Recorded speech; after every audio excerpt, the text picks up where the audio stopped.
वल्लाळी इथे सुंदर असं जे मंदिर बनवलं आहे ते चंद्रकांत अण्णा धारगळकर यांनी बनवलेलं आहे आणि ते आजच्याच दिवशी जन्माला आले होते आणि त्यांचा 2009 रोजी मृत्यू झाला.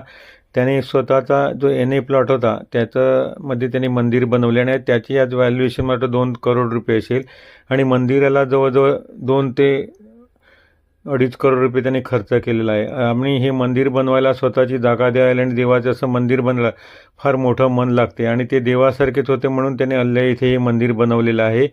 आणि त्यांचा जन्मदिवस असून त्यांना जिथे असतील त्यांना देव नक्कीच सुखशांती देतील.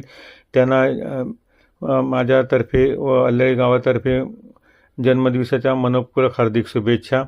आपण ही त्यांची प्रतिमा बघू शकतो आणि इथे जाताना बघा पहिलं उंदीर मामा गणपतीचे वाहन मंदिरामध्ये मी तुम्हाला दाखवतो आज. आणि ही सुंदर अशी गणपती बाप्पाची मूर्ती आहे. इथे गणपतीची पहिली छोटी मूर्ती त्याच्यासाठी रिद्धी सिद्धी आहे आणि राधाकृष्ण आहेत आणि गणपतीचं असं सुंदर इथे मूर्ती आहे. आपण आता ह्याच्यात बघू शकता. तसेच इथे बघा नंदी बैल हे महादेवाचे वाहन आहे आणि त्याच्या शेजारी कासव आहे आणि ही शंकराची महादेवाची पिंडी आहे आणि असे सुंदर असं पिंडी आहे आणि त्याच्यावर नागदेवता आहे आणि आपण हे बघू शकता. मग इथे दत्त त्रिमुखी दत्त आहेत. अशी दुर्गा मातेची अशी सुंदर मूर्ती आहे. त्याच्या शेजारी साईबाबाची अशी सुंदर मूर्ती आहे. शेजारी दुसरी स्वामी समर्थ महाराजांची मूर्ती आहे आणि ही पिंडीच्या शेजारी बघा त्रिशूल डमरू आणि आपण इथे बघू शकतो शेजारी हनुमान जीची मूर्ती सुंदर अशी मूर्ती आहे. आपण आता बघू शकतो. नंतर हे शनी देवाची इतर मूर्ती आहे. सूर्यपुत्र शनिदेव आणि शनिदेवाची मूर्ती पालघरमध्ये आमच्या जवळपास कुठेच नाही, इथेच मंदिरमध्ये आहे.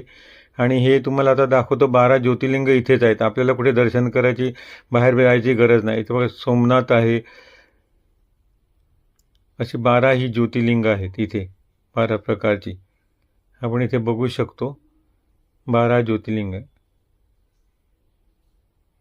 आणि सुंदर असे ज्योतिर्लिंग इथे एकाच ठिकाणी हे आपल्याला दर्शन घेऊ शकतो. तुम्ही बघू शकता ती 12 ज्योतिर्लिंग.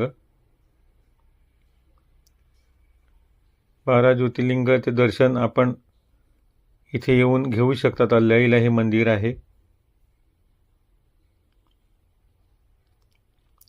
आणि हे प्रायव्हेट मंदिर असून देखील आपण इथे स्वतः पूजा करू शकतो.